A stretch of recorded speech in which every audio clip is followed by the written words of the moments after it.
It's been a long time coming, but it seems Microsoft Flight Simulator 24 is getting a fix that's been much needed, and it may improve the game for a lot of you out there, something you've been asking for a very long time. Additionally, Microsoft have been discussing Sim Updates 3, Sim Updates 4, the future of world updates, as well as Microsoft Flight Simulator 2020 and what's going on with that. So let's start with this big new feature.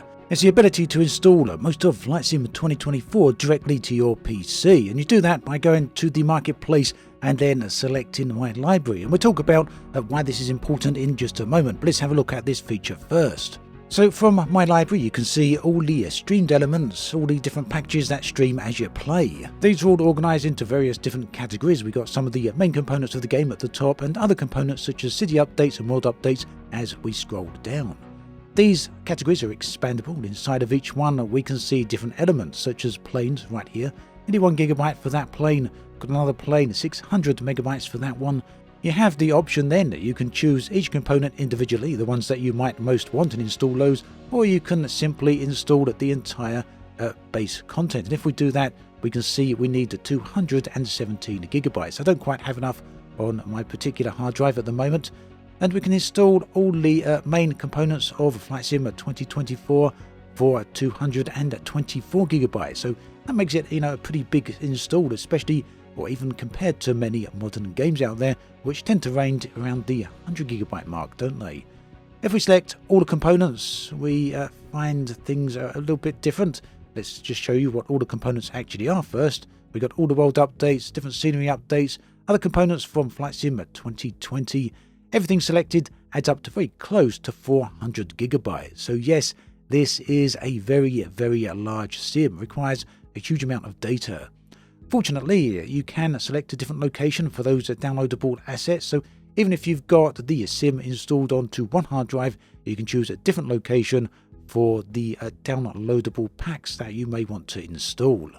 So yeah, there we have a solution that should perhaps, hopefully, fingers crossed, fixed many of the issues some of you are experiencing out there when it comes to streaming in the Flight Sim 2024 client, and perhaps resolve even some of the stabilities that you've all been experiencing. And just to very briefly explain it for those of you who may be wondering why this is even an issue, well, it turns out that Microsoft wanted a very light or thin client for Flight Sim 24. And that means the install is just 8GB. The rest streams in as you're playing. That means your ability to play a quality experience is entirely dependent on the quality and speed of your connection. It also affects data caps because obviously if you're constantly streaming in the game, you'll soon eat through any data caps you have. And on top of that, you're also dependent entirely on the infrastructure between you and those servers, and perhaps even the servers themselves, depending on how they're performing. Installing as much of the client as possible locally bypasses most of those issues. Now, when it comes to Microsoft Flight Simulator 2020, this is still a sim a lot of people are playing. I know from the comments on my videos on Flight Sim that many of you are still playing this version rather than 2024, and that's all good because, yes, it is still a good sim. Well, an update for this is on the way. This is Sim Update 16. You'll likely remember Microsoft discussing this, I think last year, wasn't it? Maybe the year before, pretty sure last year. I'm getting all confused on timing there. But either way, this is an update that I know many people have been waiting for a very long time. It's finally on the way, and the target release for this is now the 1st of July.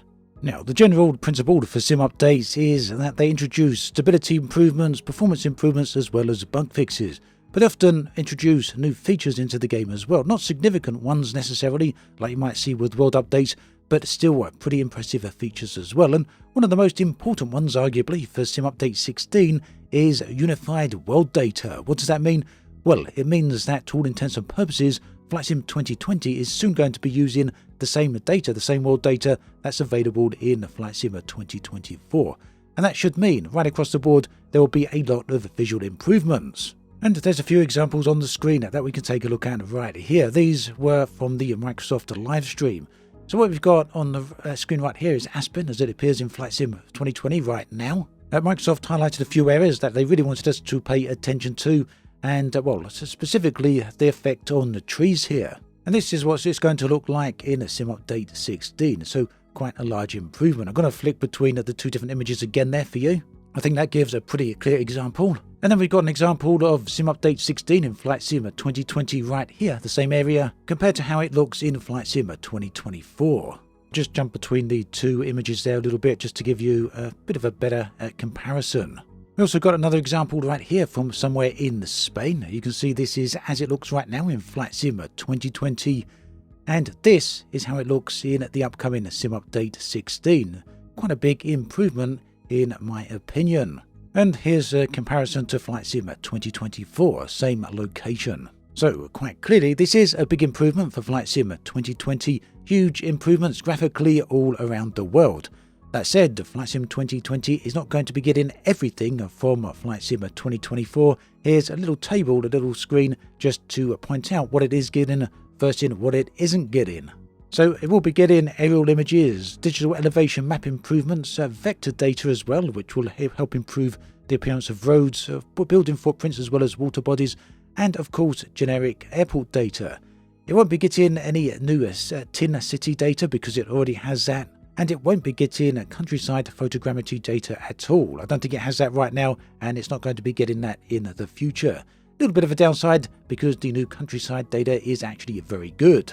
There's also a few other things it won't be getting. These will be the new 3D trees, seasons and snow, ground details. I think actually he's talking about snow. Flight Sim 2020 does already have snow. It's just not going to be getting the new snow. No crop fields, no cliff mapping, and no photometric rendering. Sim Update 16 will also be delivering other features, and we'll take a deep dive into that nearer the time once more details are available. Now, another thing you may be wondering about Flight Sim 2024, Flight Sim 2020, all of them, is the situation with the world updates. Now, many of you who have been playing Microsoft Flight Simulator for any length of time since 2020 will be well aware that there was a regular cadence of world update releases. These often come, I do believe, at something like 2 to 3 month periods, very, very frequent, and we had a lot of them over the time. But that has slowed down a lot since the release of 2024. I think since 24's release, we've had just one world update. That was the Brazil update that released relatively recently. There's another one planned for later this year, and based on what Microsoft have been saying here, and this is a little bit reading between the lines, it's a little bit of speculation here, it seems that the world updates have slowed down a little due to the amount of work they're doing on the sim updates to try and get Flight Sim 24 up to scratch. There's been a lot of work going in on there with sim updates 1, 2, 3, as well as 4, which is still a little further down the line. Hopefully, once those are all out the way, we'll start seeing more regular cadence releases of world updates again. Like I say, there is one planned for later in the year, World Update 2, so we'll see how that goes. There are other updates still scheduled though. In addition to the sim updates, there are city updates. City Update 11 is set to launch on the 27th of June of this year, and that's going to include famous cities of Providence as well as different areas such as Rhode Island. Details on that are still pretty slim, but Microsoft have said that effectively this will be covering much of the northeast cities of the United States, or at least some of the cities from the northeast. There's a few other things also that were discussed, such as virtual reality fixes.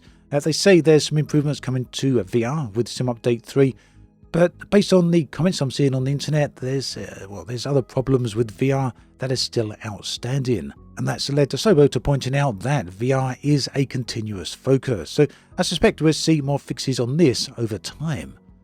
Another issue that they touched on very briefly, and this was something that exists in the backlog, something that they do want to get to, but Jörg Newman, head of Flight Sim, said he doesn't know exactly when, but it is still on the radar.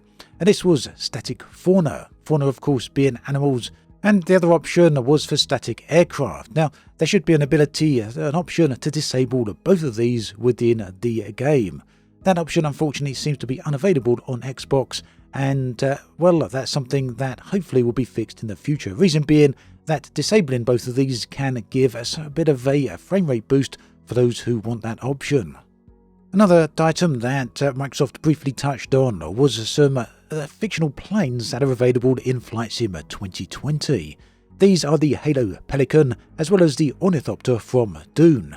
Now, the question came up as to whether or not these are going to be available in 2024. Microsoft stated that yes, the Pelican's port is easy because Microsoft owns the entire IP for Halo, and therefore the licensing here is pretty straightforward. Dune, on the other hand, the ornithopter, requires a license from the rights holders for the movie, and yet that's a little bit more difficult. They do have the rights for Flight Sim 2020, but as yet don't have the rights for Flight Sim 2024. This is something that Microsoft are in discussions with, or plan to discuss with the movie rights holders, but there's no guarantees as to whether or not that is something that's actually going to go ahead. Unfortunate really, because the ornithopter is an amazing looking aircraft and a lot of fun to fly. So there we have it, the highlights from the latest developer live stream, as well as some of the news from elsewhere, such as the latest updates and patches. Let me know what you think about all of this in the comments section. I'd love to hear from you. Meanwhile, there's another video on the screen if you want to watch that. Thanks for watching this one all the way through. Do take care, and I'll catch you next time.